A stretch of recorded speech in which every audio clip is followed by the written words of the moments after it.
Shalom saudara, dalam edisi Voice of Pentecost kali ini, kita akan membahas mengenai hati-hati dengan mulutmu. Pada tahun 1900-an di Amerika Serikat, pernah diadakan suatu penelitian terhadap dua keluarga untuk meneliti pengaruh perkataan dan karakter terhadap keturunan mereka. Secara mengejutkan, hasil yang didapat adalah keluarga Jonathan Edwards yang mendidik anak mereka sesuai perkataan firman Tuhan memiliki keturunan yang berhasil. Sedangkan keluarga Max Jukes yang tidak memperhatikan perkataan mereka sesuai dengan firman Tuhan memiliki keturunan yang buruk dan tidak berhasil. Hal ini membuktikan bahwa perkataan kita memiliki kuasa bagi masa depan kita. Yesaya 50 ayat 4 dikatakan, Tuhan Allah telah memberikan kepadaku lidah seorang murid, supaya dengan perkataan aku dapat memberi semangat baru kepada orang yang letih lesu. Setiap pagi ia mempertajam pendengaranku untuk mendengar seperti seorang murid. Pertanyaannya sekarang, bagaimana caranya agar lidah kita disebut sebagai lidah seorang murid? Yang pertama, mengendalikan setiap perkataan yang keluar dari mulut kita.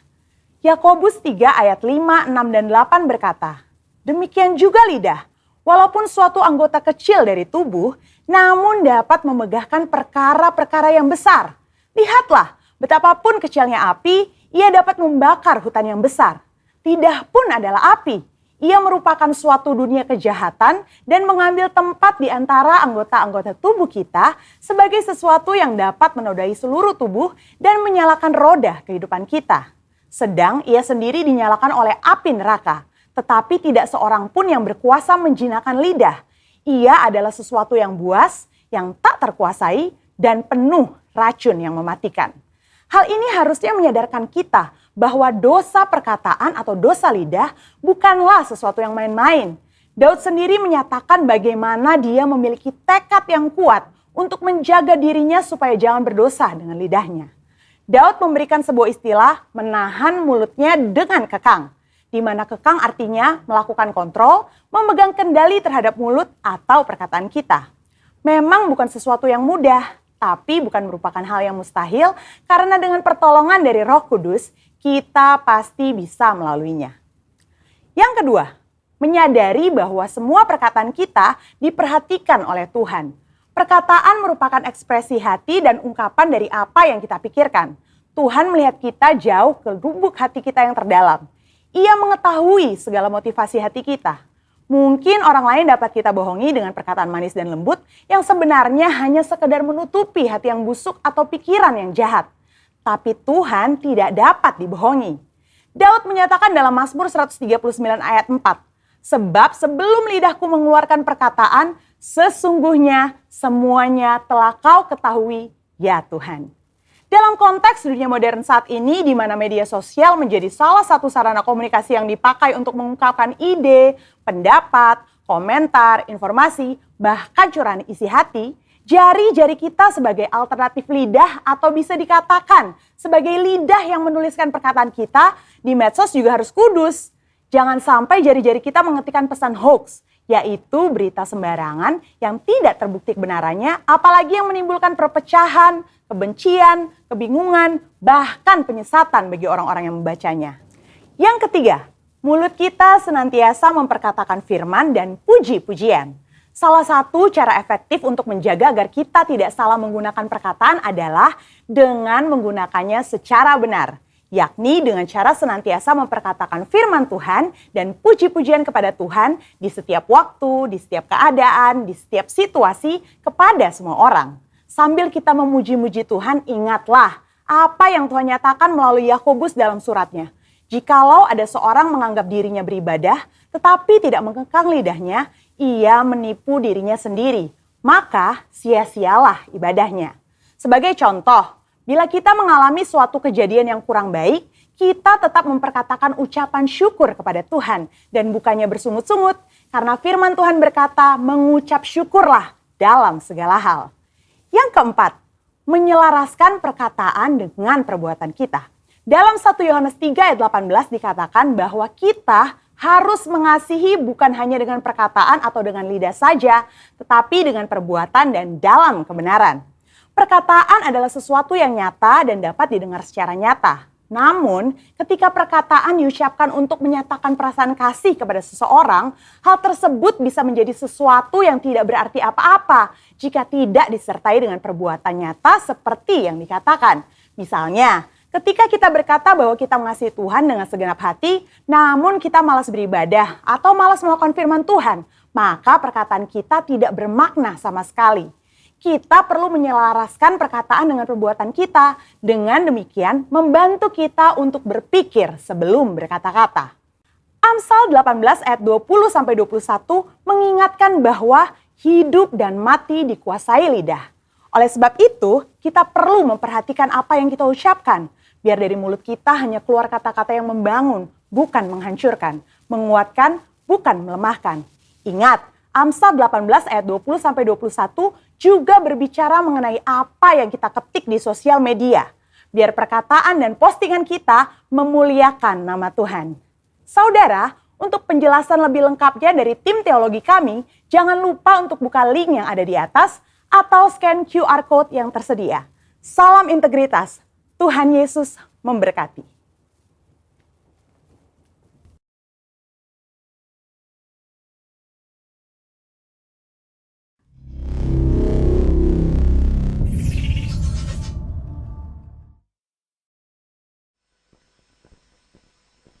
Shalom jemaat yang dikasihi Kristus.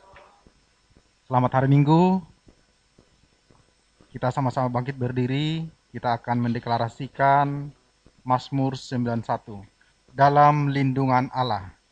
Orang yang duduk dalam lindungan yang maha tinggi dan bermalam dalam naungan yang maha kuasa akan berkata kepada Tuhan, tempat perlindunganku dan kubu pertahananku, Allahku yang kupercayai.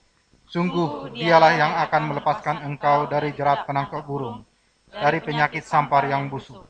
Dengan kepaknya ia akan melindungi engkau. Di bawah sayapnya engkau akan berlindung. Kesetiaannya adalah perisai dan pagar tembok. Engkau tak usah takut terhadap kedahsyatan malam, terhadap panah yang terbang di waktu siang, terhadap penyakit sampar yang berjalan di dalam gelap, terhadap penyakit menular yang mengamuk di waktu petang. Walau 1.000 orang rebah di sisimu, dan 10.000 di sebelah kananmu, tetapi itu tidak akan menimpamu.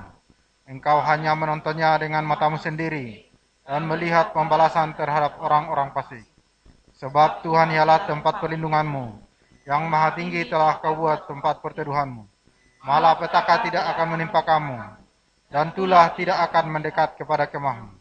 Sebab malaikat-malaikatnya akan diperintahkannya kepadamu, untuk menjaga engkau di segala jalanmu. Mereka akan menatang engkau di atas tangannya, supaya kakimu jangan terantuk kepada batu. Singa dan ular tedung akan kau langkahi. Engkau akan menginjak anak singa dan ular naga. Sungguh hatinya melekat kepadaku, maka aku akan meluputkannya. Aku akan membentenginya, sebab ia mengenal namaku. Bila ia berseru kepadaku, aku akan menjawab. Aku akan menyertai dia dalam kesesakan. Aku akan meluputkannya dan memuliakannya. Dengan panjang umur akan kukenyangkan dia, dan akan kuperlihatkan kepadanya keselamatan daripadaku. Amin. Haleluya, berkat tepuk tangan yang terbaik. Ayo lihat kanan kirinya, katakan engkau sungguh luar biasa. Haleluya. Kita akan mempersiapkan hati kita untuk mulai ibadah kita. Kita persatukan hati di dalam doa. Shikila barataka bashe. Haleluya. Mari kita bawa ucapan syukur, katakan terima kasih, kami bersyukur. Oh Yesus, Engkau sungguh baik, Engkau sangat baik, Engkau teramat baik. Haleluya, haleluya, Engkau ajaib, Engkau mulia. Kami bersyukur Tuhan, Engkau menyertai kami, Engkau melindungi setiap kami ya Bapa. Terima kasih Engkau mengundang kami untuk hadir di tempat ini. bahkan teman-teman kami Tuhan, yang akan bersama-sama kami Tuhan, melakukan ibadah online Tuhan di rumah mereka masing-masing ya Bapa. Kiranya Engkau urapi Tuhan setiap kami ya Bapa. Biarlah setiap kami ya Bapa bisa pribadi, jumpa pribadi bersama dengan Engkau di dalam hadirat-Mu ya Bapa. Ampuni setiap dosa dan pelanggaran kami, baik dari perkataan kami, perbuatan kami Tuhan sepanjang minggu ini Tuhan, yang tidak berkenan Tuhan di hadapan-Mu ya Bapa. Kami minta ampun ya Bapa. Biarlah oleh kasih setia-Mu Kau mengasihi kami ya Bapa. Bapa, ini setiap kami anak-anak-Mu ya Bapa, yang rindu Tuhan memuji memuliakan Engkau.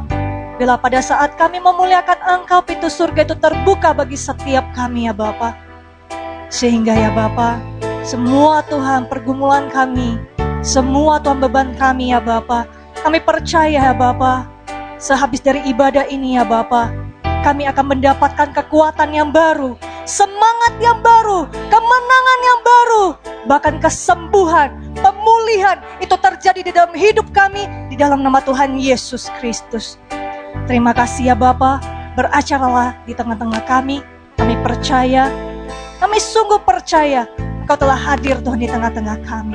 Di dalam nama Tuhan Yesus Kristus, kami mau ucap syukur dan berdoa. Kita sama-sama katakan, amin. Haleluya. Silakan duduk di dalam hadirat Tuhan.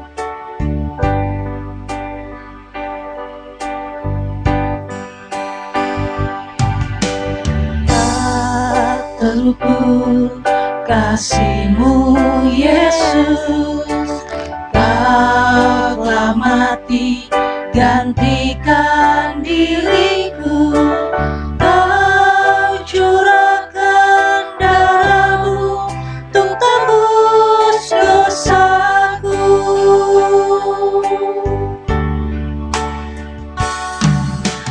Tak terukur kasih-Mu Yesus, Kau telah mati gantikan diriku. Kau curahkan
Layaklah Kau Tuhan dipuji dan disembah dengan segenap hatiku.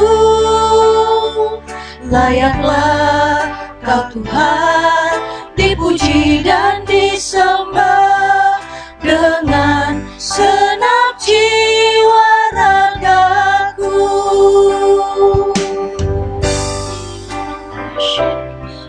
Haleluya. Mari kita menyembah Dia, Allah yang hidup di tengah-tengah setiap kita. Tidak ada satupun yang kita diam di tempat ini.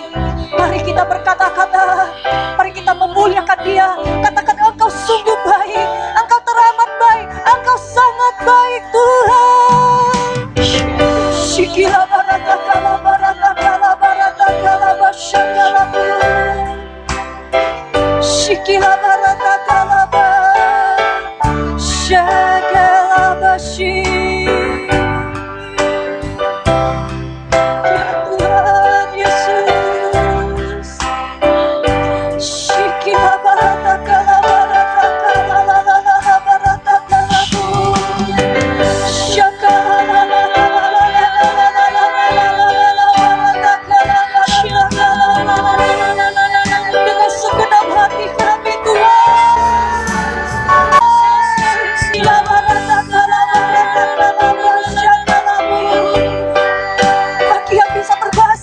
Ayo kita bangun roh kita bersama-sama.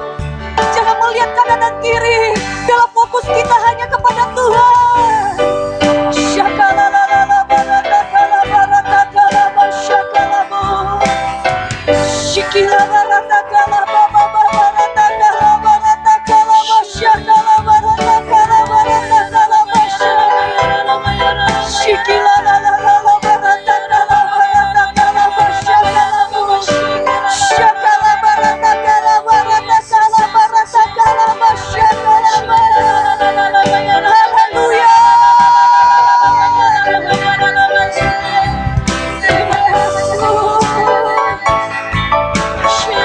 Dengan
Tuhan di dalam hidup kami ya Bapa. Kau tidak pernah meninggalkan Tuhan setiap kami ya Bapa. Terima kasih Tuhan, kami bisa menikmati lawatan-Mu. Kami bisa merasakan Tuhan penuh kedamaian Tuhan di tempat ini. Dimanapun Tuhan setiap anak-anak-Mu berada ya Bapa. Berikan kami semangat yang baru untuk meloncat, memuji, memuliakan Engkau lebih lagi Tuhan. Dimanapun kami berada ya Bapa. Terima kasih ya Tuhan. Di dalam nama Tuhan Yesus Kristus kami mengucap syukur dan berdoa, kita sama-sama katakan amin. Yes, haleluya. Kita jangan lelah bekerja di ladang Tuhan, amin. Amin. Oke, tos kiri kanan, katakan Yesus hebat.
Haleluya.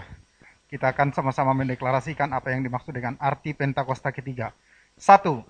Pentakosta ketiga adalah pencurahan Roh Kudus yang dahsyat di zaman now, melebihi yang terjadi di Asus Astri. 2. Pentakosta ketiga akan mengakibatkan penuaian jiwa yang terbesar dan terakhir sebelum Tuhan Yesus datang kembali. 3. Pentakosta ketiga akan membangkitkan generasi Yeremia, yaitu anak-anak muda yang dipenuhi Roh Kudus, cinta mati-matian kepada Tuhan Yesus, tidak kompromi terhadap dosa, dan akan bergerak untuk memenangkan jiwa. 4. Pentakosta ketiga lahir di Indonesia dan bergerak ke bangsa-bangsa. Gerakan ini dari timur ke barat dan akan kembali ke Yerusalem. 5. Pentakosta ketiga akan memberikan kuasa untuk menyelesaikan amanat agung. Dan setelah itu Tuhan Yesus datang kembali. Amin. Haleluya. Silakan duduk kembali. Ini waktunya kita akan memberi yang terbaik untuk pekerjaan Tuhan di tempat ini. Kita satukan hati di dalam doa. Terima kasih ya Bapa, terima kasih Yesus, terima kasih Roh Kudus yang selalu menyertai kami dan melindungi setiap kami. Ini waktunya kami akan memberi, bila setiap tangan-tangan yang akan memberi Tuhan, akan kembalikan Tuhan persepuluhan, persembahan khusus, persembahan ucapan syukur. Bila setiap tangan-tangan Tuhan yang akan memberi, Engkau kembalikan Tuhan 100 kali lipat di dalam nama Tuhan Yesus Kristus. Dan kami mau Tuhan memberi Tuhan dengan sukacita yang daripada Engkau di dalam nama Tuhan Yesus Kristus. Kami mau ucap syukur dan berdoa, kita sama-sama katakan amin. Yes Lord Jesus. Shakala barata kala barata kala basha. Shikila barata kala barata kala basha kala bo. Shekela barata kala basha kala basha. Shikila barata kala bo. Haleluya Yesus.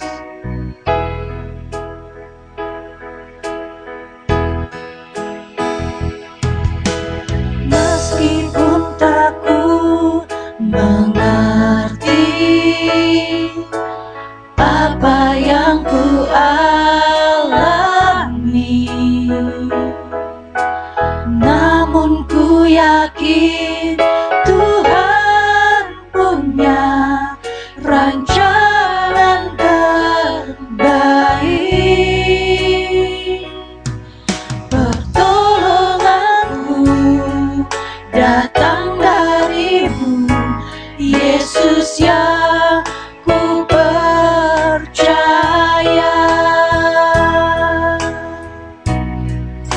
yang tak mungkin bagiku, semua mungkin bagimu.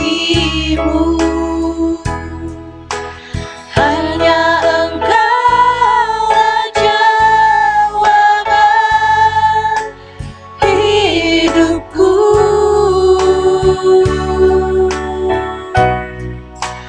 Yang tak pernah kulihat dan tak pernah kupikirkan, itu yang Kau sediakan bagiku.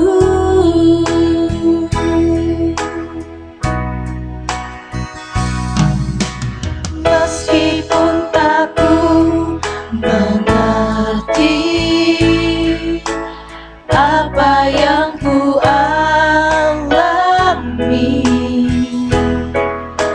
namun ku yakin Tuhan punya rancangan terbaik. Pertolonganmu datang darimu, Yesus yang ku percaya,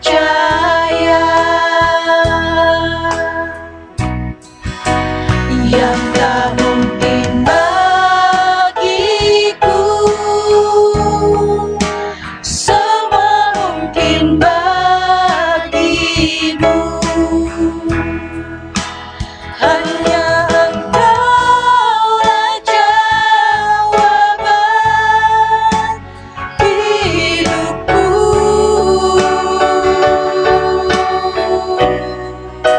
Yang tak pernah kulihat dan tak pernah kupikirkan,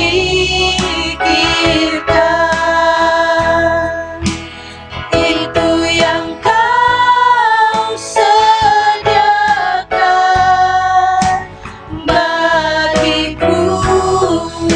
Yang tak mungkin, yang tak mungkin bagiku,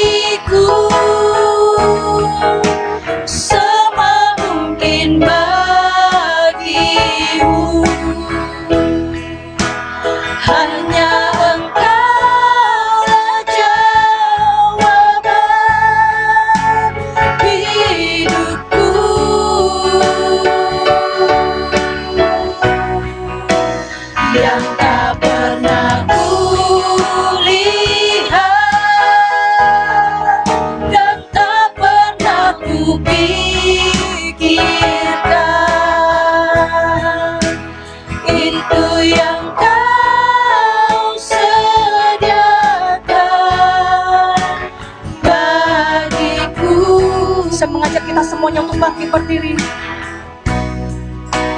Yang tak mungkin bagiku, Semua mungkin bagimu Tuhan. semua mungkin bagimu. Hanya Engkaulah jawaban kami Tuhan. Hanya Engkaulah jawaban hidupku.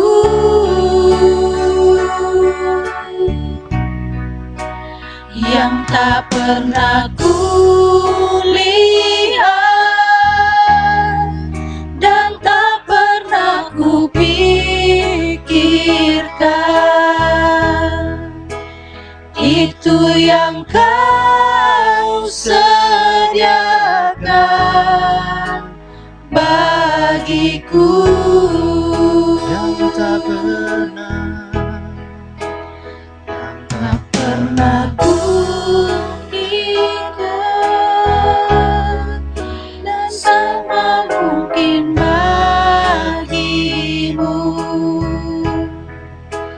Hanya Engkaulah jawaban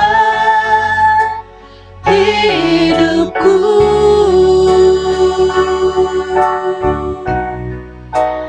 Yang tak pernah kulihat dan tak pernah kupikirkan, itu yang Kau sediakan bagiku. itu yang Kau sediakan. Itu yang Kau sediakan bagiku. Itu yang Kau sediakan. Itu yang Kau sediakan bagiku.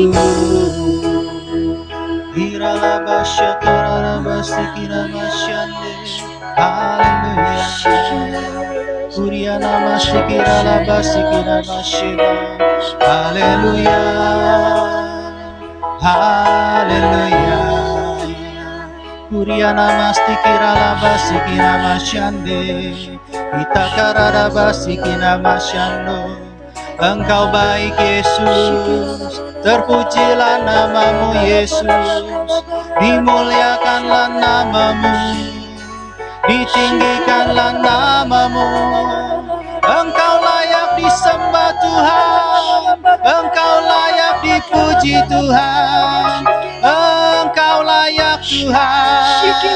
Terima kasih, terima kasih. Bapa dalam surga, kami mengucap syukur buat segala kemurahan Tuhan, buat segala kebaikan Tuhan. Karena kami boleh ada di rumah Tuhan pada pagi ini. Kami percaya bahwa ketika kami hadir di rumah-Mu, kami akan pulang membawa berkat sorgawi di dalam nama Tuhan Yesus.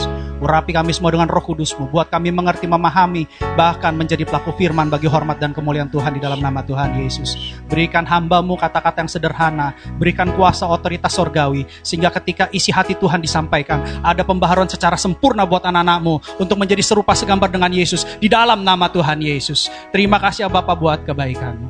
Terima kasih Bapak, berbicaralah. Kami siap duduk diam dalam hadirat-Mu untuk mendengarkan isi hati-Mu. Segala hormat, pujian, kuasa, kemuliaan, kemasyuran bagi-Mu di dalam nama Tuhan Yesus Kristus.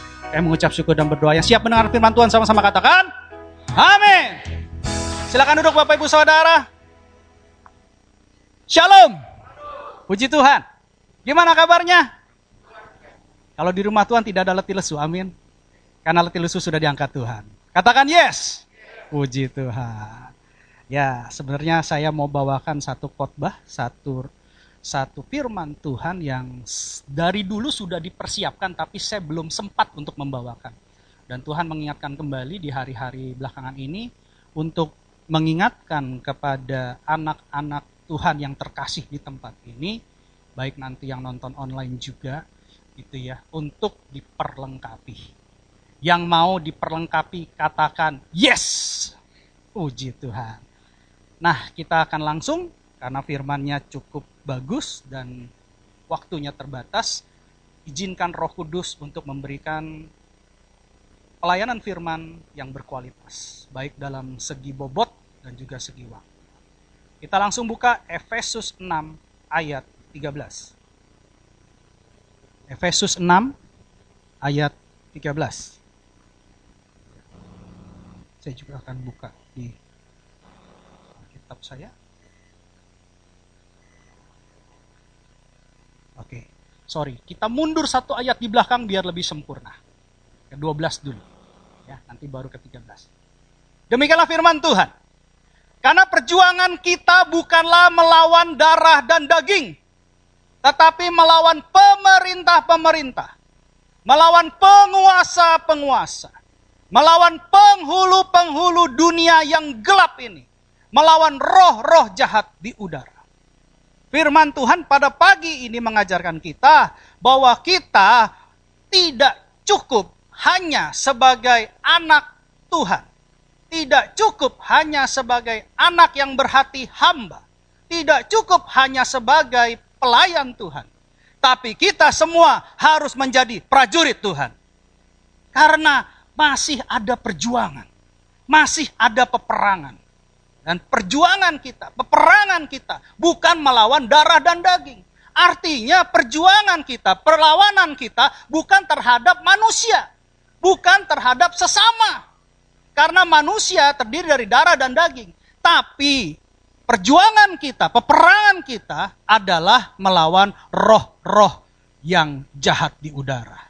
Melawan pemerintah-pemerintah, penguasa-penguasa, penghulu-penghulu kegelapan. Jadi jangan musuhin teman kita. Jangan musuhin sesama kita. Yang diperangi itu rohnya, spiritnya, bukan orangnya.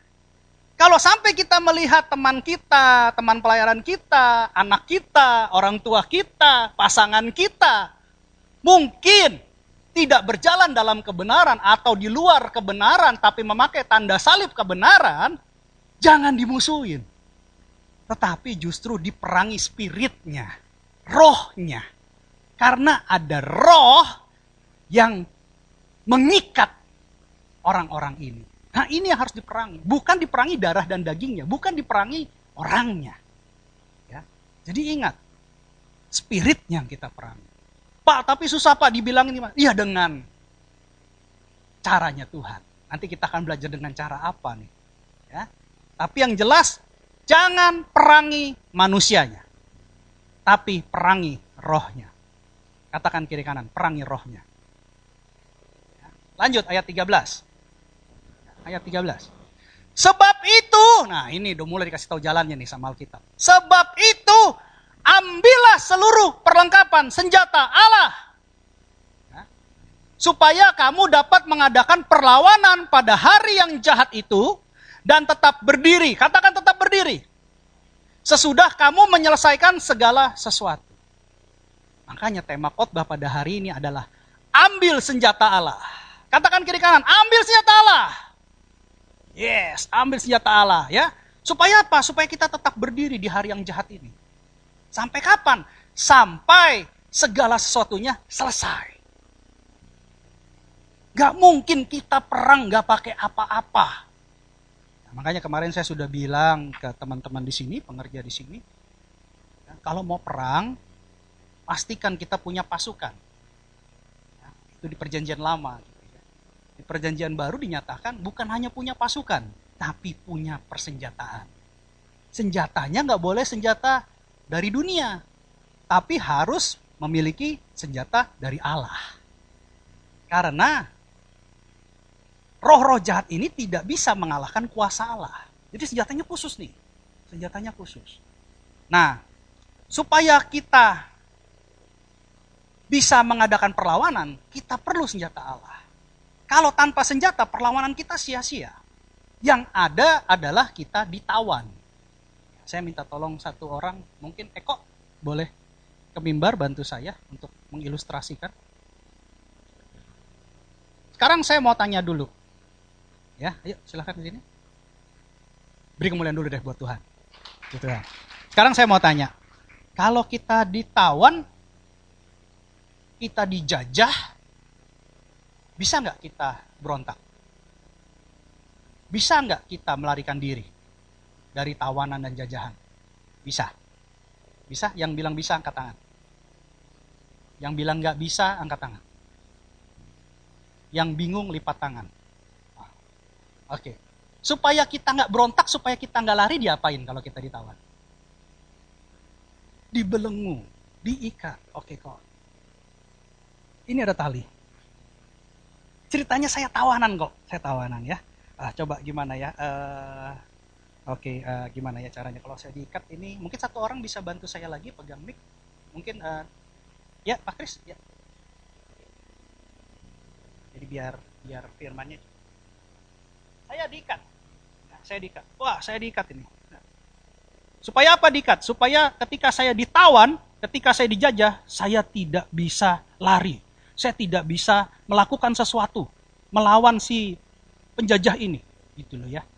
Tapi kalau ini dilepas, tali ini dilepas, saya bisa berontak gak? Saya bisa pukul balik gak? Saya bisa serang balik gak? Bisa ya. Makanya saya harus diikat. Nah, ketika kita tertawan oleh iblis, kita akan terikat dalam dosa favorit kita. Kita tidak akan pernah mau berubah. Kita selalu terikat. Kita bahkan bukan itu saja. Ketika saya sudah diikat ya sama penjajahnya, ya saya diikat begini. Bahkan karena saya merasa nyaman ikut penjajah ini, saya malah menyerahkan diri saya untuk diikat. Coba dilepas dulu. Dilepas. Ceritanya saya sudah dilepaskan, saya sudah dibebaskan. Tapi karena saya merasa nyaman dengan penjajah ini, saya tidak mau keluar dari penjajah ini, saya tidak mau merdeka, walaupun saya dilepaskan, saya bilang, Pak, tolong ikat saya lagi dong. Saya senang kok diikat, dosanya enak. Dosanya enak loh. Bukankah Amsal bilang roti curian manis rasanya? Jadi ada pilihan buat kita. Ketika kita dijajah, kita mau merdeka untuk melepaskan ikatan ini, atau kita menyerahkan diri kita untuk selalu terikat tanpa ada perlawanan. Ya. Amin. Ya. Beri kemuliaan dulu buat Tuhan. Makasih Eko. Terima kasih. Dalam hal ini saya mau katakan, Alkitab mengajarkan kita bahwa kita harus mengadakan perlawanan. Ya. Bukan hanya menyerahkan diri, bukan hanya tidak mau berubah. Wah, ini talinya nggak mau lepas-lepas terikatannya. Ini harus dilepaskan dalam nama Tuhan Yesus. Jadi artinya ada beberapa anak Tuhan yang sudah tahu dia terikat, dia sudah tahu dia tertawan, tapi dia ulang. Dia izinkan keterikatan itu tidak melepas dia. Dia tahu dia terjajah, tapi dia izinkan dia selalu mau dijajah.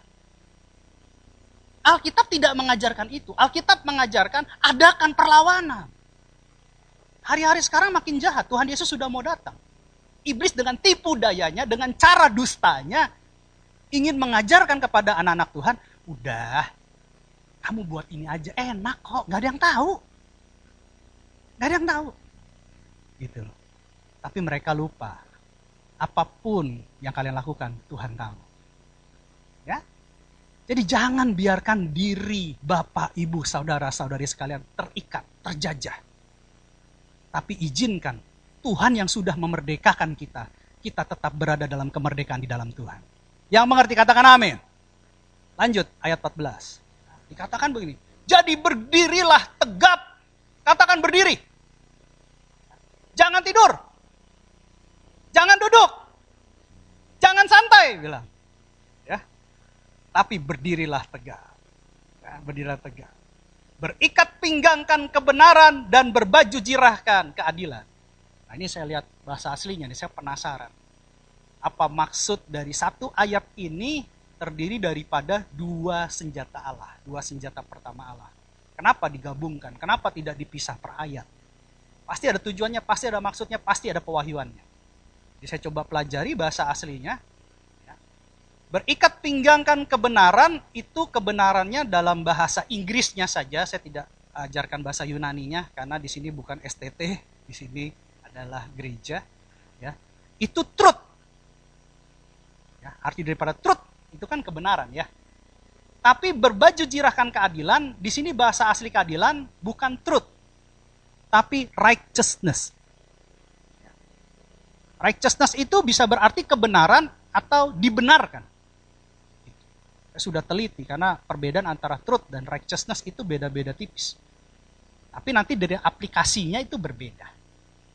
Nah, ketika bangsa Romawi pada saat itu memakai ikat pinggang, gitu ya, memakai ikat pinggang, artinya mereka siap untuk berperang.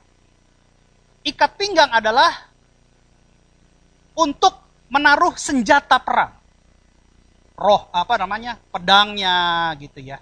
Bahkan pisau belatinya gitu ya. Untuk menaruh senjata perang. Dan pada saat dia berikat pinggang berarti dia siap untuk perang. Makanya berdiri. Berdirilah tegak, berikat pinggangan kebenaran. Senjata Allah pertama adalah ikat pinggang kebenaran. Artinya apa? Ketika kita mengikatkan ikat pinggang kebenaran kepada kita, kita harus ada dalam kebenaran. Kita harus berjalan dalam kebenaran. Kita harus siap berdiri tegap di dalam kebenaran. Itu maksudnya di situ. Dan ikat pinggang itu kan untuk mengikat ya. Mengikat, kalau dalam tentara Romawi kalau kita lihat film-filmnya kayak rok gitu ya, tapi roknya dari lempengan besi gitu ya, alat perangnya gitu ya. Nah, kalau misalnya kita kan kalau sekarang zaman modern sekarang ya celana gitu ya supaya diikat. Supaya apa? Supaya apa yang kita pakai itu tidak kedodoran gitu loh ya, supaya tercover. Artinya apa? Saya mau jelaskan di sini. Ketika orang dalam kebenaran, dia tidak akan dipermalukan. Tapi kalau orang di luar kebenaran, dia akan dipermalukan. Kalau kedodoran kan pasti dipermalukan. Tapi kalau dengan ikat pinggang kebenaran yang melingkari tubuh, kita diikat, dilingkari di dalam ikat pinggang, kita di dalam kebenaran, maka kita tidak akan pernah dipermalukan. Harus mengerti itu. Jadi ikat pinggang itu melambangkan kesigapan kita untuk berperang. Yang kedua, supaya kita tidak dipermalukan karena kita ada dalam kebenaran. Contohnya apa Pak aplikasinya? Banyak. Ya, contoh aplikasinya banyak. Misalkan, saya tanya sekarang, lawan dari kebenaran apa? Kalau tinggi, pendek, gemuk, kurus, benar? Hah? Oh, kebenaran kejahatan. Kalau kebenaran kesalahan. Benar, salah. Oh ya masuk juga. Benar, salah. Kalau benar, jahat harusnya baik, jahat gitu ya. Baik, jahat, benar, salah. Kalau benar, salah kayak soal esai ujian ya. Boleh nggak saya katakan lawan dari kebenaran adalah ketidakbenaran? Boleh. Kalau ketidakbenaran, kalau informasi yang tidak benar itu boleh nggak dikatakan dusta? Boleh. Bapak segala dusta siapa? Makanya senjata pertama adalah ikat pinggang kebenaran. Ketika kita mengikatkan diri kita kepada kebenaran, kita ada dalam kebenaran, kita siap berdiri tegap dalam kebenaran, maka kebenaran tidak pernah mempermalukan kita. Aplikasinya adalah jangan pernah berdusta. Tadi perkataan dari siaran dari VOP, Voice of Pentecost. Mungkin kita berkata-kata tidak benar, tapi Tuhan tahu. Tuhan tahu perkataan kita. Untuk menutupi kelemahan kita. Jangan berkata-kata dusta. Karena setiap kata-kata yang keluar dari mulut kita harus dipertanggungjawabkan nanti di hari Tuhan. Hati-hati. Kita bilang kita sudah baik, kita sudah benar, kita sudah ini, tapi masih melakukan ketidakbenaran, hati-hati loh. Tuhan tahu. Itu contoh aplikasi pertama, jangan berdusta. Bilang kiri kanan, jangan berdusta. Ya ada dusta di antara kita, bilang. Haleluya. Beri kemuliaan buat Tuhan dulu. Aplikasi kedua. Ya, aplikasi kedua. Saya ambil aplikasi kehidupan. Jangan merampas hak orang lemah. Kita buka Amsal 22 ayat 22. Tiba-tiba Tuhan izinkan saya bawakan ini. Amsal 22 ayat 22. Amsal 22 ayat 22. Janganlah merampasi orang lemah karena ia lemah. Dan janganlah menginjak-injak orang yang berkesusahan di pintu gerbang. Ketika ada orang yang memohon bantuan buat kita, ya, mungkin dia minta tolong untuk melakukan sesuatu karena dia tidak punya kemampuan. Dan dia lihat bahwa kita mungkin anak-anak dalam Tuhan yang bisa membantu dengan tulus, dengan harapan dia, oh anak Tuhan ini pasti tulus ngebantu saya. Dan dia percayakan segala sesuatunya kepada kita untuk menolong dia, tiba-tiba kita rampas haknya. Kita rampas haknya, kita merampas hak lemah. Padahal dia lemah, dia minta bantuan sama kita yang dianggap kita dalam Tuhan, kita dalam kebenaran, kita kuat, kita adalah saluran berkatnya Tuhan. Tapi tiba-tiba kita rampas haknya. Dia sudah minta tolong, bukan kita tolong, tapi kita ambil lagi haknya. Kita nggak kembalikan haknya, kita simpen. Ini jangan. Kata awalnya sudah dikatakan, jangan kamu merampasi orang lemah. Mau tahu apa yang akan Tuhan lakukan kalau kamu lakukan itu? Lihat ayat 23. Amsal 22 ayat 23, ayat selanjutnya. Nah, ayat selanjutnya, ayo dengan cepat multimedia. Tinggal diklik. Sebab Tuhan membela perkara mereka. Dan mengambil nyawa orang yang merampasi mereka. Hati-hati ya. Saya kasih tahu nih, mumpung ada kesempatan, ada waktu. Ya, masih ada waktu, kita punya kehidupan, punya nafas kehidupan untuk memperbaiki. Saya kira Tuhan izinkan saya bawakan ayat ini pasti berbicara tentang sesuatu. Ini saya ingetin nih, melalui firman. Tuhan akan mengambil nyawa orang yang merampasi orang lemah. Dan percayalah, ketika orang lemah itu berseru-seru kepada Tuhan, itu hukuman dari Tuhan. Saya bilang, hukuman dari Tuhan. Murka dari Tuhan, bukan dari manusia ya. Murkanya Tuhan akan turun atas kita. Hati-hati. Jadi tolong, kalau ketemu orang lemah, bantu. Jangan dirampas haknya. Jangan direbut haknya. Saya pernah beli tanah di setoko. Tiba-tiba batasan tanah saya digeser. Gitu ya. Jadi saya datengin, ketemu sama ibu-ibu, saya bilang, Bu, kenapa nih digeser? Saya yang geser, dia bawa parang, dia seret-seret parang. Emang kenapa, Pak? Oh, nggak apa-apa. Tapi ketika saya berseru sama Tuhan, saya percaya akan terjadi sesuatu dengan dia. Kenapa? Saya tidak pernah menggeser batas tanah, karena itu ada juga di ayatnya, jangan menggeser batas tanah. Saya pikir saya tidak mau ribut dengan urusan dunia, tapi saya percaya Tuhan saya tidak pernah tidur. Saya percaya ada sesuatu yang akan Tuhan lakukan buat dia. Dan saya berharap murka Tuhan itu membawa dia kepada pertobatan. Ya, jadi tujuan saya tidak mengutuk, tidak. Tapi biarlah Tuhan izinkan sesuatu terjadi untuk sebuah pertobatan. Hati-hati nih, ini saya diingetin Tuhan, saya kasih tahu dulu. Jangan mengambil, jangan membela, jangan mengambil hak orang lemah. Nah, itu dalam kebenaran. Balik lagi ke Efesus 6 ayat 14. Jadi contohnya salah satunya jangan berdusta, jangan mengambil hak orang lemah gitu ya. Efesus 6 ayat 14 kembali lagi.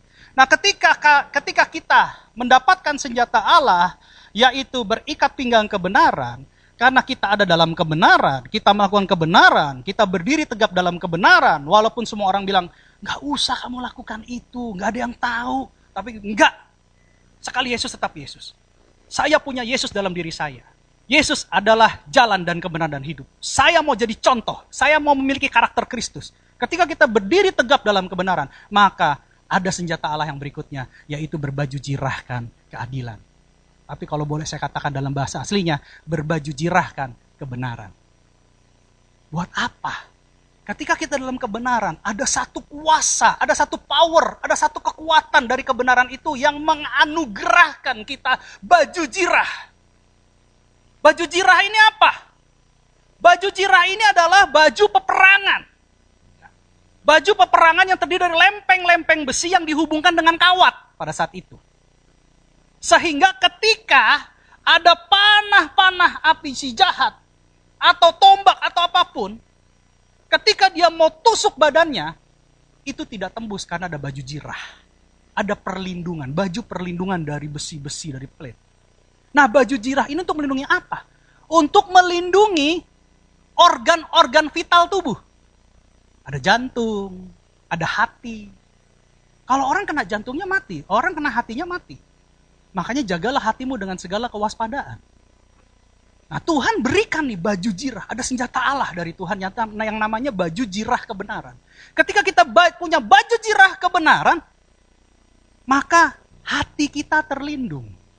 Hati kita tidak mudah tersinggung. Hati kita tidak mudah kecewa. Hati kita tidak mudah terluka. Hati kita tidak mudah tertuduh. Karena firman. Hati kita tidak mudah tersakiti. Karena besi menajamkan besi, orang menajamkan sesamanya. Kenapa? Karena kita punya baju jirah keadilan. Dalam bahasa aslinya baju jirah kebenaran. Tuhan lindungi hati kita, sehingga hati kita selalu bersih di hadapan Tuhan. Amin.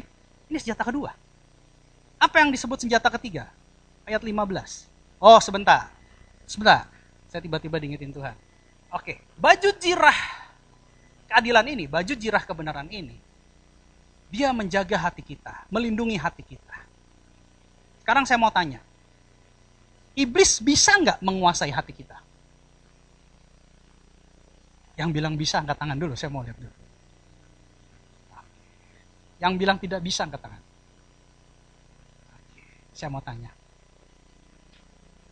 Siapa yang percaya tubuh kita bait Roh Kudus? Kalau tubuh kita bait Roh Kudus ada di mana? Di hati kita. Kalau Roh Kudus menguasai ruang hati kita, iblis bisa masuk gak? Jadi saya tanya lagi sekarang, apakah iblis bisa masuk ke ruang hati kita? Bisa iya, bisa tidak. Bisa iya kalau hati kita tidak penuh dengan Roh Kudus. Ya, bisa tidak kalau hati kita penuh dengan Roh Kudus. Amin? Paham ya? Jadi ketika hati kita penuh dengan Roh Kudus, ya, maka iblis tidak bisa masuk ke ruang hati kita. Tapi pertanyaannya sekarang, Pak, kenapa orang yang ada bisa berbahasa roh, berdoa dalam bahasa roh, kehidupannya baik, pelayan Tuhan, tapi kok bisa melakukan ketidakbenaran? Kok bisa melakukan Kristen yang menghilang? Misalnya begitu. Kenapa? Karena kecewa dengan pelayanan, karena kecewa dengan sesama pelayanan. Kok bisa gitu? Saya tanya dulu, iblis masuk lewat mana? Oke, agak susah nih kayaknya. Saya tanya gini dulu. Pernah dengar puisi ini nggak? Dari mana datangnya lintah? Dari sawah turun ke kali. Dari mana datangnya cinta? Dari mana? Dari mata turun ke hati. Ya. Artinya iblis tidak bisa masuk ke hati, tapi dia mulai masuk dari mata. Ya, dari melihat, mendengar, akhirnya pikiran, dan langsung menyerang hati. Makanya di sini kita hati-hati dengan apa yang kita lihat. Hati-hati dengan apa yang kita dengar. Karena ini bisa jadi celah buat iblis menguasai hati kita. Tapi puji Tuhan, Tuhan persenjatai kita dengan baju jirah keadilan, baju jirah kebenaran. Sehingga hati kita terlindung. Kenapa? Karena kita ada dalam kebenaran. Amin. Jadi itu yang pertama, itu yang kedua, senjata yang kedua, baju jirah kebenaran. Yang ketiga, ayat 15. Dikatakan, kakimu berkasutkan kerelaan untuk memberitakan Injil damai sejahtera. Wow. Injilnya diteruskan nih. Injil damai sejahtera. Pada saat itu tentara Romawi memakai kasut.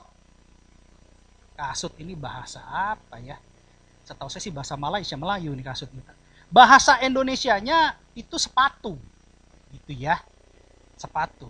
Nah, kalau di bahasa aslinya itu namanya ya sepatu, kaki bersepatu. Kalau diterjemahkan kaki bersepatu gitu. Shed.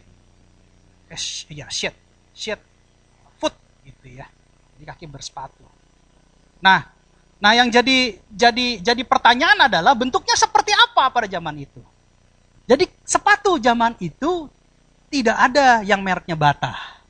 Belum ada merek Bata. Ya. Terus merek-merek terkenal Nike gitu tak ada, masih belum ada. Jadi masih alasnya itu dari kulit binatang, ya. Terus ada benangnya, gitu ya, diikat-ikat sampai ke betis. High heel gitu ya, kalau sekarang perempuan bilang high heel, sampai ke sini ya sepatu buat high heel. Nah zaman dulu udah ada high heel tuh, high heel terciptanya dari zaman dulu tuh. Gitu. Cuma bedanya kalau high heel itu pakai kulit, ini pakai benang, pakai tali. Alasnya kulit binatang, tebal. Nah, sekarang tujuannya dibuat begitu supaya apa? Dan bukan itu aja ya, sorry. Saya lupa lagi satu hal lagi saya sebutkan. Di bawah alas kulitnya itu ada semacam paku-paku. Supaya kalau dia jalan gitu, tegap dia gitu. Dia nempel gitu ke tanah. Jadi kalau dia perang, dia nggak perang kayak gaya Michael Jackson begitu. Cing cing cing cing cing, nggak begitu. Dia udah tegap, cing cing maju tegap. Begitu. Dia perang seperti itu. Jadi memang di bawah sepatunya ada paku-paku. Tujuannya apa? Tujuannya supaya ketika dia perang, dia tidak mundur. Dia bisa bertahan. Dan bahkan dia bisa maju melawan. Yang pertama. Nah, sama seperti kita. Ketika kita memberitakan Injil, jangan pernah mundur. Jangan pernah stuck. Tapi terus maju beritakan Injil. Yang kedua, dia didesain ringan, kuat dan ringan. Sehingga dia mampu berjalan jauh.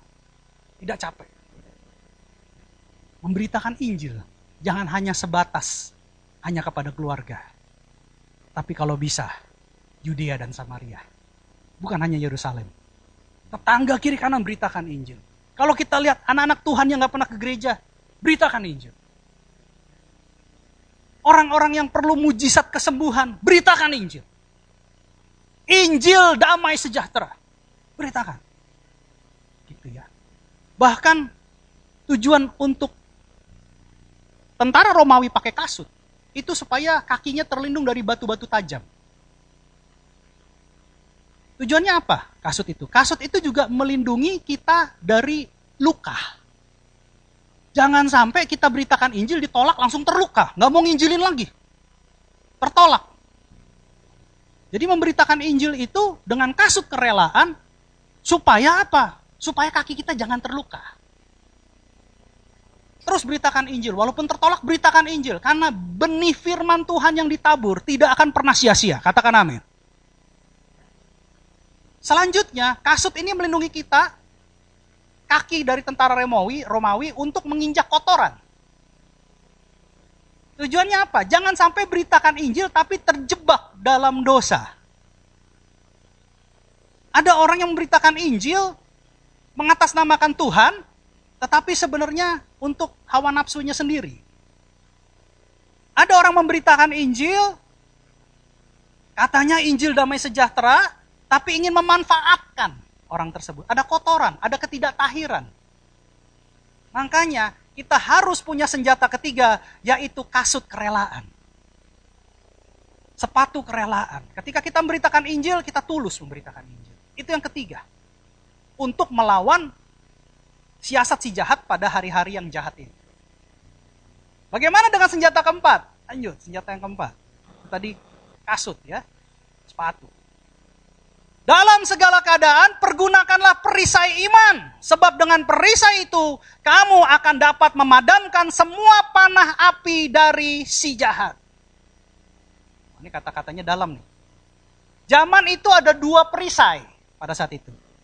Perisai yang bulat, sama perisai yang segi empat. Perisai bulat pada saat itu dibuat dari bahan logam. Sedangkan perisai yang segi empat itu dibuat dari bahan kayu. Sama-sama untuk menahan senjata musuh. Tetapi secara spesifik, Paulus menulis ini untuk jemaat di Efesus dikatakan, dengan perisai itu kamu akan dapat memadamkan semua panah api dari si jahat. Dipadamkan. Kalau kita ada panah, kita pakai perisai logam, mental nggak? Panah apinya maksudnya. Panah apinya mental nggak? Mental. Tapi kalau kayu, panah apinya tertancap nggak? Tertancap. Padam nggak apinya? Padam. Jadi yang dimaksud Paulus adalah perisai yang berbentuk petak terbuat dari kayu. Perisainya jenis ini. Cuma secara spesifik Paulus bilang, untuk memadamkan panah api dari si jahat. Api apa nih? Maksudnya api apa ini yang dimaksud? Contoh, api kemarahan kepada sang mertua. Ya, jangan sampai gara-gara kasus-kasus kecil, apinya terus bernyala-nyala dan terbakar. Iblis panah tuh, cup, panah api si mertua. Oh, mertua saya begini, mertua saya begini. Ini biarkan padam dengan perisai iman. Ada lagi dengan panah apa? Panah api kesombongan. Jangan biarkan, karena Lucifer itu, dosa Lucifer itu sombong ya. Dia ingin seperti Allah. Sombong. Padamkan nih panah api si jahat ini. Jangan sampai kita jadi sombong. Ya. Jadilah anak Allah berhati hamba. Bahkan lebih daripada itu, jadilah prajurit Tuhan. Wah, dahsyat. Jadi, panah api lagi apa? Panah api pemecah. Wah, kamu itu lagi dibicarain sama dia. Panah api adu domba. Wah, orang itu nggak tahu karakter begini. Orang itu, waduh, nggak sadar ngomongannya. Orang itu begini. Ini panah api si jahat ini. Kalau saya begitu dapat informasi sesuatu yang kurang untuk gereja ini sehingga menimbulkan celah, saya buru-buru tutup. Ya, bukan ditambah, bukan dikompor-komporin, bukan disiram minyak tanah, apalagi bensin, bahkan dikasih gas. Itu enggak. Tapi kita lihat, oh ini celah. Ini iblis mulai adu domba. Nah, dengan perisai iman, apinya padam. Iman kepada siapa? Iman kepada Yesus.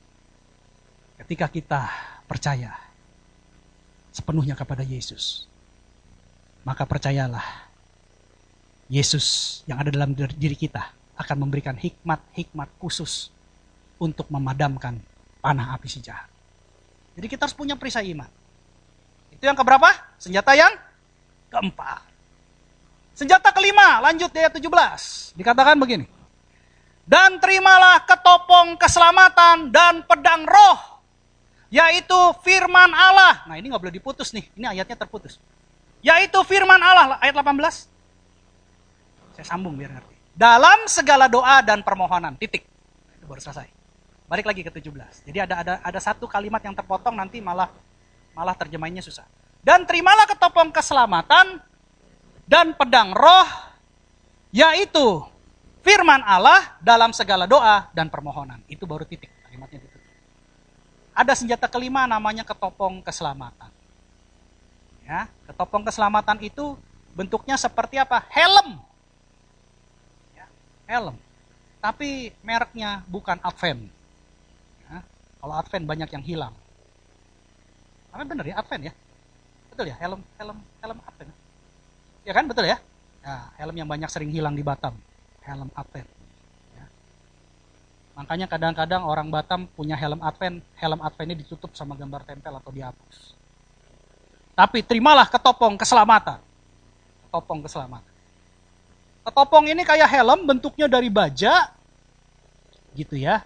Tapi untuk sebuah keselamatan, melindungi otak.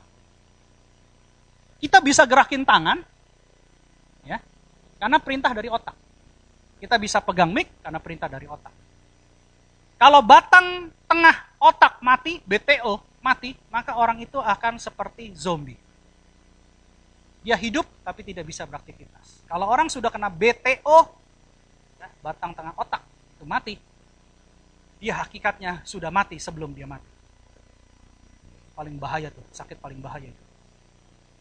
Nah, jadi ini untuk melindungi dari serangan musuh supaya jangan sampai pikiran kita dirusak. Esensi kekristenan saya sudah bilang berkali-kali bukan mujizat tetapi keselamatan. Kalau ada orang Kristen yang cuma pengen menjadi kaya, salah besar. Kalau ada orang yang menjadi Kristen pengen cuma sembuh, salah besar. Untuk diberkati, yes. Untuk menjadi sembuh, yes. Untuk dipulihkan, yes. Tapi bukan fokus utamanya ke sana. Fokus utama kekristenan adalah keselamatan. Masuk surga. Bonusnya apa? Bonusnya baru diberkati, kesehatan, kebahagiaan, anak cucunya diberkati, panjang umur, lanjut usia. Ya. Bahkan Mazmur 91 dibilang, dengan panjang umur akan kukenyangkan engkau. Wow. Siapa yang mau panjang umur dan kenyang? Woi, semua orang mau. tapi itu bonusnya. Fokusnya adalah keselamatan. Sehingga ketika kita pakai ketopong keselamatan, kita punya pikiran Kristus bahwa tujuan kita, destiny kita adalah sorga. Ya, sorga, tujuannya sorga. Kita harus pakai ketopong keselamatan. Bahwa roh kita diselamatkan, jiwa kita diselamatkan, dan pada akhirnya tubuh kita diganti dengan tubuh kemuliaan yang tidak pernah tua, yang selalu cantik. Ya. Yang cewek dipanggilnya Meili, yang cowok dipanggilnya Yentau. Ya. Yang satu ganteng, yang satu cantik, gak pernah tua. Gak ada jerawat, gak ada bisul, gak ada eksim, gak ada panu, gak ada kudas. Kadas maksud saya. Semua bersih, sehat, sempurna, tegak. Gagah-gagah. Mukanya bersinar, tubuhnya bersinar. Dan bahkan kita punya rumah di sorga. Gak bakal ada rayap di sana Bapak Ibu. Ya, gak bakal ada nyamuk apalagi laler. Gak ada. Semuanya indah. Selalu musim berbuah. Petik buah. Buahnya sudah dipetik. Yang suka makan durian, potong aja tuh durian. Yang suka makan kelapa, ambil tuh kelapa. Nanti berbuah lagi. Itu surga. Makanya kita harus berpikir tentang keselamatan. Surga tempatnya, tapi yang terpenting keselamatannya dulu. Baru bisa masuk ke surga. Yang keenam, pedang roh. Ini kalau zaman dulu pedang itu bentuknya kayak lidah api ya. Pedang roh, yaitu firman Allah dalam doa dan permohonan. Nah, ini maksudnya apa? Kalau kita tadi punya senjata-senjata untuk menahan, ya, contoh, baju jirah, perisai iman, ketopong keselamatan. Nah sekarang juga Tuhan berikan senjata untuk menyerang. Jadi jangan hanya bertahan. Kenapa? Kalau kita bertahan tanpa adakan penyerangan, perlawanan, yang tadi saya bilang, kita terikat, kita turut di bawah terikat. Kenapa? Kita punya baju jirah, kita punya ketopong keselamatan, kita punya perisai. Tapi kalau terus-menerus iblis ngebacok kita, nyerang kita, lama-lama tembus gak? Lama-lama rusak gak? Rusak.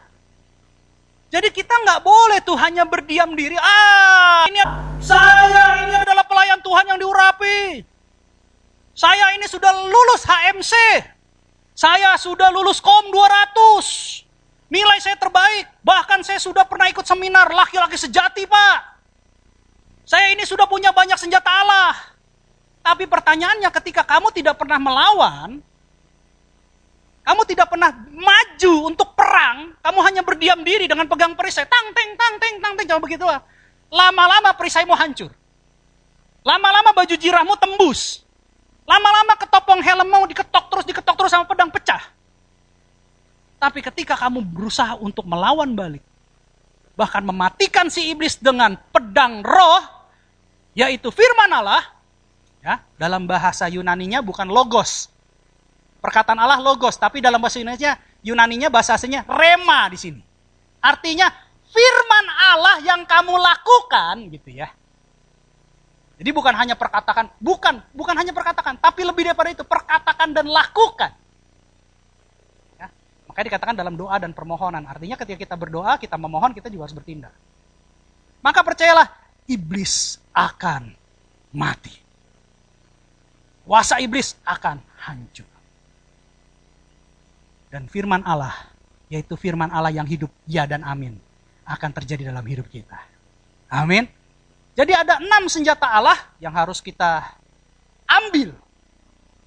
Yang pertama, ikat pinggang kebenaran. Dari situ Allah sediakan yang namanya baju jirah keadilan, baju jirah kebenaran. Dilanjutkan dengan kasut kerelaan. Lalu diikuti dengan perisai iman. Ya, jadi kalau ada orang beruang, mana Tuhanmu? Kamu jadi Kristen sudah lama, hidup kamu gak berubah. Ya kan? Lihat kamu punya hidup, begitu-begitu aja. Nah, kita punya perisai iman. Kita punya perisai iman. Kalau saya digituin, saya akan jawab. Berkat yang kamu lihat tidak sama dengan berkat yang saya rasakan. Karena kamu hanya bisa melihat, tapi saya bukan hanya melihat, saya lebih lagi bisa merasakan. Ada hal-hal yang tidak bisa dibeli sama uang. Contohnya, gak kena COVID, Saya mau tanya sekarang, emang ada orang kaya yang tidak terkena COVID? Orang kaya juga kena COVID. Ya. Jadi itu perisai iman. Yang kelima, ketopong keselamatan. Yang keenam, pedang roh. Nah sekarang pertanyaannya, gimana ya kita dapat? Gimana kita bisa ngambil? Lanjut di ayat 18, saya ajarin caranya. Alkitab yang ngajarkan, bukan saya. Ya dong, kita sudah belajar nih, tapi kan kita nggak tahu prakteknya. Tadi dalam segala doa dan permohonan itu punyanya ayat 17 ya. Kita lanjutkan yang berikut. Berdoalah setiap waktu di dalam roh. Dan berjaga-jagalah di dalam doamu itu dengan permohonan yang tak putus-putusnya untuk segala orang kudus. Katakan tak putus-putus. Jangan doa di tahun pertama semangat, di tahun kedua sudah mulai melemah, di tahun ketiga sudah jarang-jarang berdoa, di tahun keempat tidak berdoa lagi. Tapi Alkitab mengajarkan berdoa terus tanpa putus-putus. Ini intinya adalah doa. Karena yang pertama dikatakan berdoalah setiap waktu di dalam roh. Berbahagialah kita semua karena kita sudah dimateraikan oleh Roh Kudus. Jadi kita bisa berdoa di dalam roh. Ya. Yang kedua, berjaga-jagalah. Dalam doa berjaga-jaga artinya jangan putus. Terus doa. Pak, belum didengar. Doa lagi. Belum didengar. Doa lagi. Ingat MCK. Apa tuh MCK? Mintalah, carilah, ketuklah. Kita minta, kita cari, kita ketuk. Maka pintu surga akan dibukakan buat kamu. Jangan berhenti doa. Berdoa dan berjaga-jaga. Ini berjaga-jaga dalam doa ini penting nih. Ketika kita berjaga-jaga dalam doa, maka senjata Allah bisa kita ambil untuk memperlengkapi kita. Amin. Ingat, jangan hanya dalam posisi peperangan, tapi harus ada perlawanan. Sekalipun kita dalam medan pertempuran, tapi kita tidak perang, malah kita ngomporin, itu masalah. Teman-temannya pada perang, ayo maju terus, pukul tuh, awas musuh. Dia coba gini, ya terus awas di belakang. Dia gak perang. Hati-hati. Nanti satu saat bisa ada panah yang datang tusuk dari belakang. Kita ikut berperang. Yang lain berperang, kita ikut berperang. Ingat, kita gunakan senjata roh. Ya. Saya tambahkan 2 ayat yang sebenarnya saya sudah berhenti, tapi tadi Roh Kudus bicara, saya tambahkan 2 ayat di ayat 19 dan 20. Ayat 19 selanjutnya dikatakan begini. Ayat selanjutnya. Juga untuk aku, supaya kepadaku jika aku membuka mulutku. Saya mau tanya, orang berdoa pakai apa? Pakai mulut ya, bukan pakai stick ya. Di zaman kita masih belum percaya kita pakai stick. Atau bukan pakai kertas yang dibakar-bakar, atau kita serahkan mobil gitu ya. Rumah dibakar supaya di sana ada mobilnya, ada rumahnya. Bahkan kalau kesepian dikasih pembantunya 4 gitu dibakar supaya di sana ada pembantunya gitu ya. Bukan ya. Juga untuk aku supaya kepadaku jika aku membuka mulutku, doa dengan mulut, dikaruniakan perkataan yang benar. Agar dengan keberanian aku memberitakan rahasia Injil. Jangan takut dicemooh, jangan takut dikatakan sok kudus lu. Mentang-mentang sering ke gereja lu nasehatin gua, emang dulu lu siapa? Gitu ya. Kayak lu suci aja. Nah, gitu ya. Terus kita mentalnya jatuh. Oh iya ya, dulu saya orang jahat ya. Tuhan kalau sudah menebus kita, dia tidak pernah mengungkit masa lalu kita.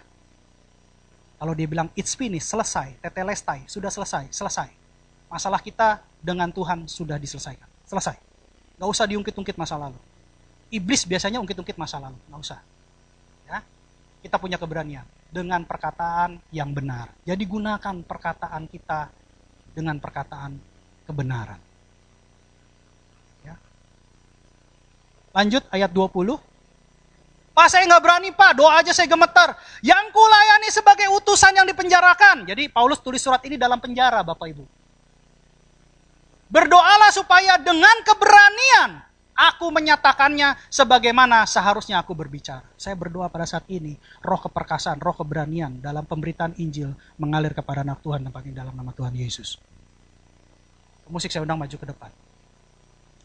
Tanpa senjata Allah kita tidak akan bisa masuk dalam medan pertempuran. Kenapa kita harus siap untuk bertempur? Karena hari-hari ini adalah jahat. Oleh sebab itu kita harus mengambil senjata Allah.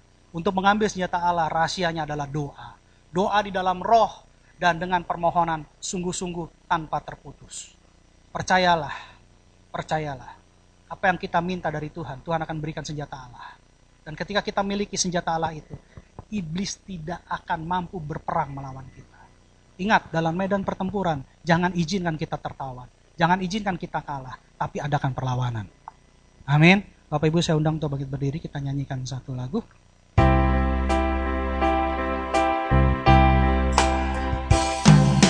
Carilah dulu kerajaan Allah dan kebenarannya,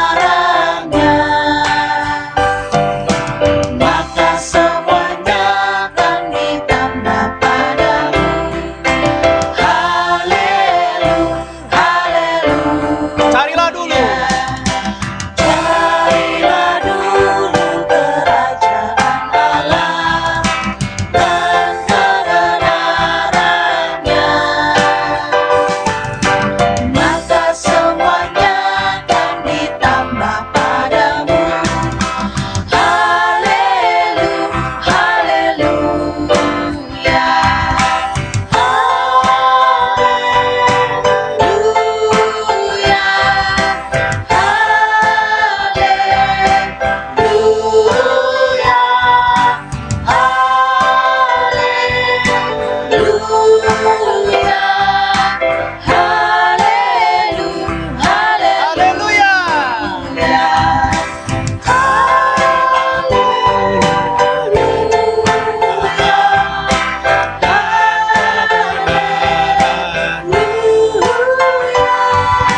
Maka semuanya akan Haleluya. Haleluya.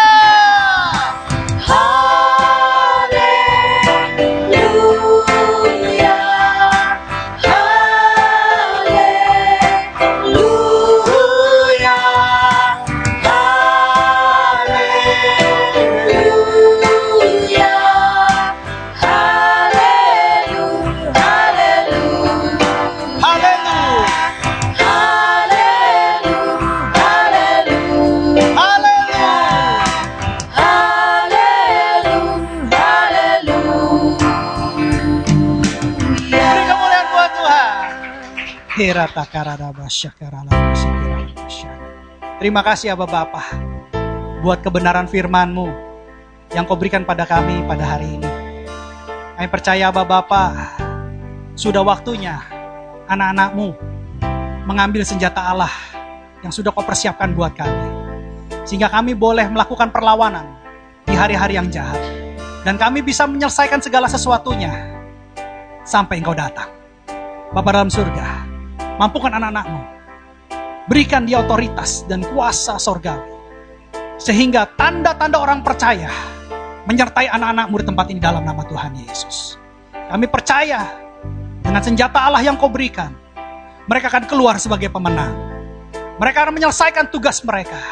Dan bahkan lebih daripada itu, mereka akan menjadi saksi-Mu yang hidup sampai Engkau datang kedua kali di dalam nama Tuhan Yesus. Terima kasih ya Bapak buat kebaikan. Terima kasih buat firman. Materaikan Tuhan, sehingga benih firman ini boleh jatuh ke tanah hati yang subur milik kami. Dan bahkan bertumbuh dan menghasilkan buah bagi hormat dan kemuliaan-Mu di dalam nama Tuhan Yesus.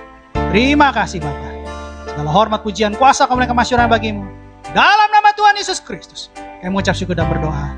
Setiap kita yang percaya, diberkati, katakan, amin. Kita lanjutkan dalam perjamuan kudus. Perjamuan kudus diperuntukkan bagi anak-anak yang berusia 12 tahun dan orang-orang percaya.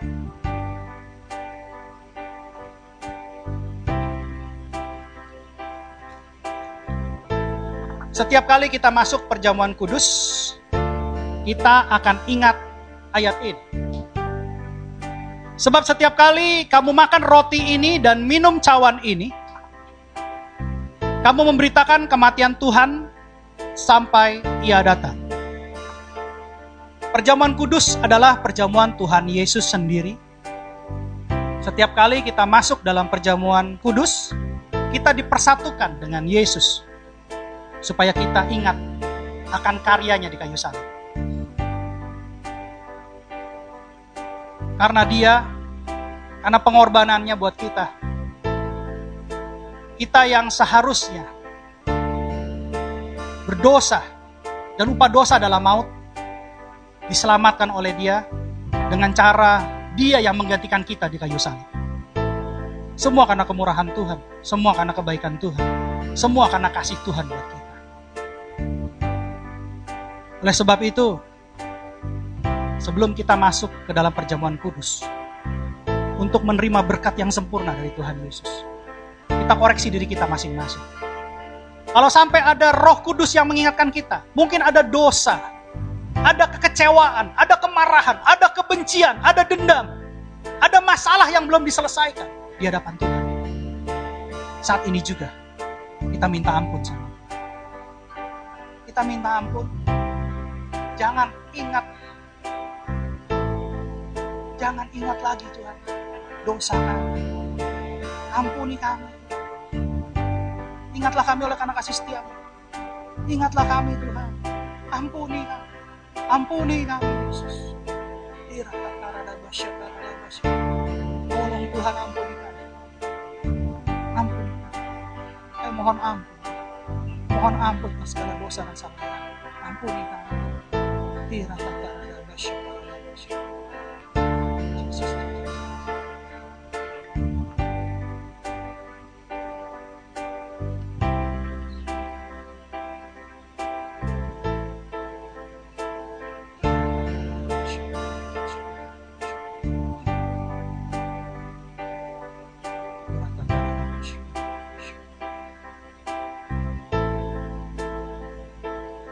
Sebab apa yang telah kuteruskan kepadamu, telah aku terima dari Tuhan. Yaitu bahwa Tuhan Yesus pada malam waktu ia diserahkan mengambil roti, angkat roti tinggi-tinggi di tangan saudara. Dan sesudah itu ia mengucap syukur atasnya, ia memecah-mecahkannya dan berkata, inilah tubuhku yang diserahkan bagi kamu. Perbuatlah ini menjadi peringatan akan aku. Saudara-saudari terkasih dalam Kristus Yesus, bukankah roti yang kita pecah-pecahkan adalah persekutuan dengan tubuh Kristus? Makanlah dalam nama Tuhan Yesus.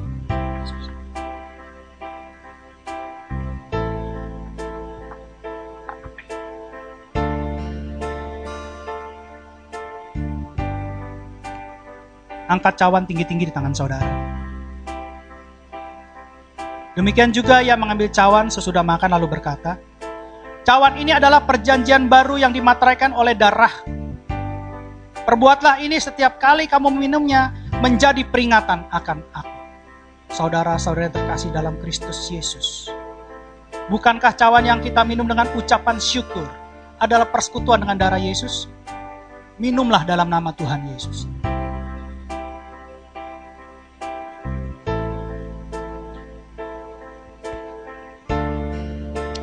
Mari kita mengucapkan syukur pada Tuhan Yesus. Jangan ada yang diam.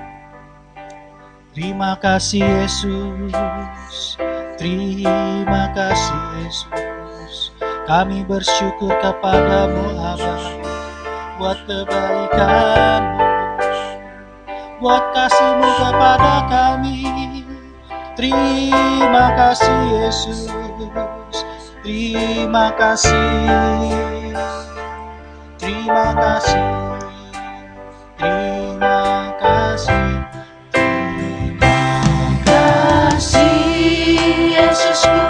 Terima kasih Yesus, puji syukur hanya bagi Tuhanku. Terima kasih Yesusku, terima kasih Yesus, puji syukur hanya bagi Tuhan. Terima kasih.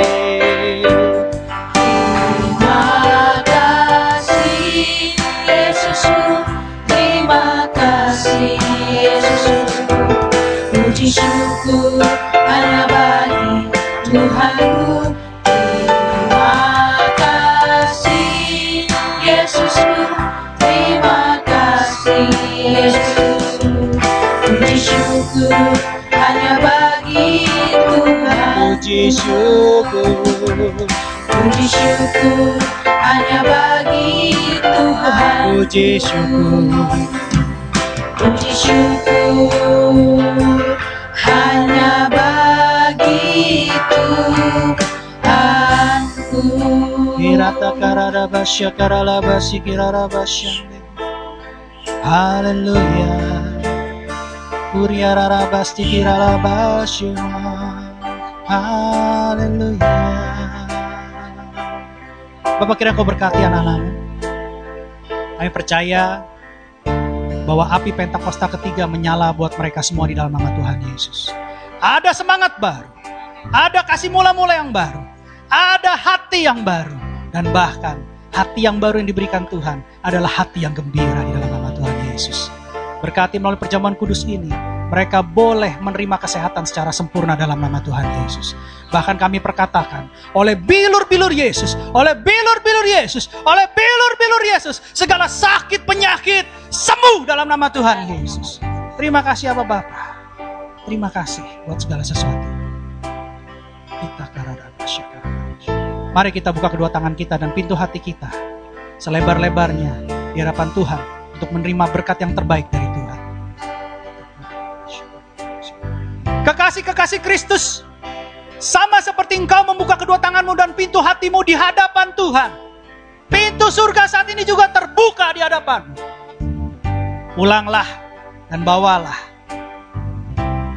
senjata Allah, berkat kemenangan, berkat kelepasan, berkat kesembuhan, berkat kekudusan, berkat keselamatan, berkat Abraham, Ishak dan Yakub.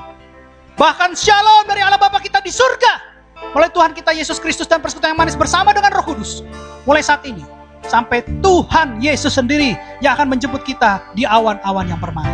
Sebagai orang percaya yang sudah menerima berkat Tuhan, mari kita sama-sama katakan